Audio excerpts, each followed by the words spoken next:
Құрметті біздердің оқырмандар, Ерсін досымның бүгін үй шаңыраққа шақырып, мұнда жаңа үй қоныс тойын тойлайын деп отырмыз. Біздер қазір қонақты екі түрлі шақырады деп уәделестік алдыңғы жолы.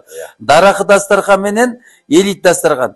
Элит дастархан дегеніміз желінетін бір-екі ғана тағам қойылады, ереке. Солай ма? Міне қазір міне дастархан.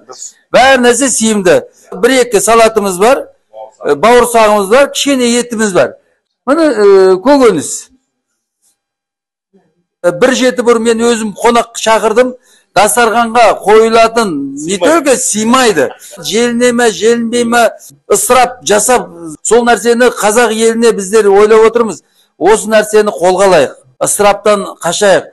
Бір-бірімізді қонақ шақыру қазір қалып бара жатыр. Неге? Себебі ауыр, дастархан жасау. Дастархан жарысы болып кетті. Біз қазір аш емеспіз ғой, дұрыс па?